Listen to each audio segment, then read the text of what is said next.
سلام الإخوة والأخوات، مرحبا بكم جميعا مع وصفات خديجة. غادي نقترح لكم اليوم طريقة تجفيف الزعتر. سبق لي حطيت هذه الوصفة هذه، ولكن غتكون شي 3 سنين دابا باش حطيته. هذاك الشيء علاش غادي نعاود نحطها مرة أخرى. غادي نجيبو الزعتر كناخدوه في فصل الربيع، كيكون موجود، ولكن هذا العام صراحة ما الزعتر قليل شوية، يعني كنقلب عليه شحال كنقلب عليه لا لقيته اليوم. غادي كنحل هاد القبيطه هادي، وغادي ناخذ واحد البانيو باش غادي نغسل هاد الزعتر هذا، نغسلو مزيان من التراب، لاني انا باغا نشفو ونحتفظ به بحال هكا الوصفات. ما خصوش يكون فيه التراب.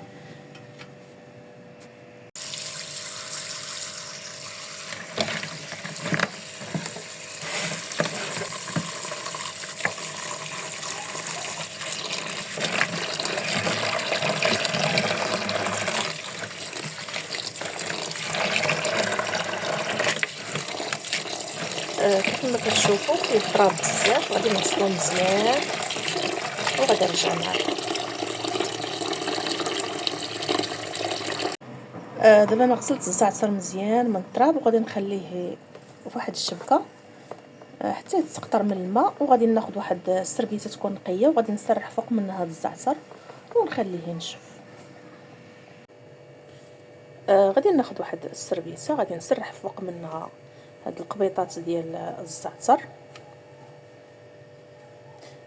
حتى ينشفوا شويه من الماء، وغادي نحيد هذيك السربيته ونعاود نسرحهم ونوريكم الطريقه كيفاش.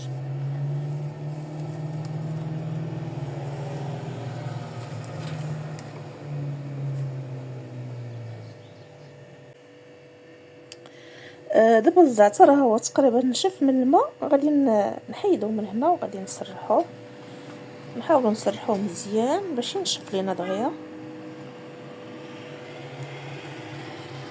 على هذا الشكل هذا.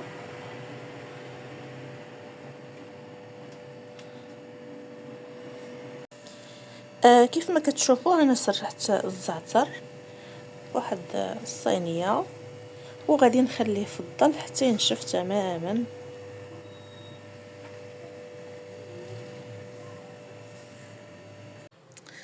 الزعتر كنخليه واحد الليله كامله كيبدا ينشف شويه من الماء، وكنبدا مره كنحيد هاد العويدات. هو من الاحسن نخليوه حتى كينشف تماما عاد نحيدوهم، ولكن انا كيكون بحال هكا محطوط نكون مساليه، كنبقى كل نوبه نقص شويه، خصوصا كان عندي الزعتر كثير باش ما يجينيش بزاف في الاخر نبقى نحيدو مره واحده، كنبقى بحال هكا نحيدو كل نوبه شويه.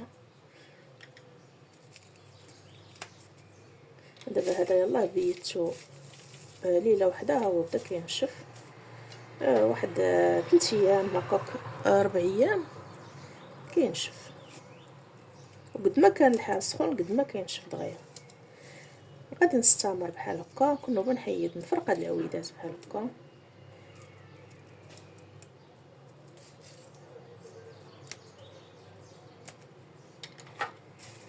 انا علاش كندير الزعتر بحال هكا كنشفو في الدار، لان ملي كنشري كنلقى فيه التراب والحجر بزاف، وملي كيكون محيد من العواد كيكون صعيب شويه باش نقيو. كاين مره واخا نقيو ما يبانش لينا الحجر، لان الحجر والتراب كيتشابهوا مع اللون ديال الزعتر. كاين مره ما كيبانش، واخا نقيو مزيان ما كيتحيدش كلشي.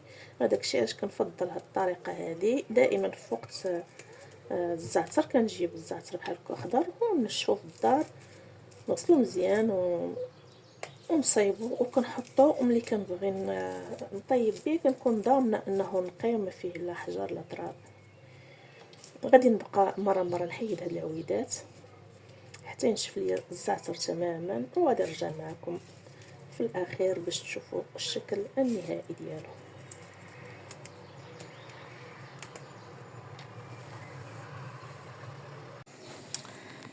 كيف ما كتشوفوا ها هو الزعتر ديالنا نشف، دازت 3 ايام بالضبط ونشف. يعني انا البارح في الليل لقيته ناشف، ولكن خليت تصوير حتى الصباح، يعني نشف قبل ما يكمل 3 ايام، ولكن على حسب درجه الحراره. الا كان الجو بارد راه يقدر يتعطل شويه، كان الجو سخون بغا ينشف. ها هو صافي. دابا انا حيدت لي كاع دوك العويدات، كنت مره كنحيد العواد. ملي كان باقي كينشف وانا كنا نحيد شويه حتى كملته. صافي دابا غادي نحتفظوا به الوقت الاستعمال. غادي نديرو في واحد القرعه ونخليه فيها، كيجيني ساهل بحال هكا، نقي موجود. غير الا لقينا مازال فيه شويه التراب اللي كتشوفوا ها هو، نعاودو نغربلوه باش يتحيد هاد التراب. واخا غسلته مزيان كيبقى فيه شويه التراب، غادي نعاود نغربلو حتى يتحيد منه التراب تماما. صافي نحتفظ به.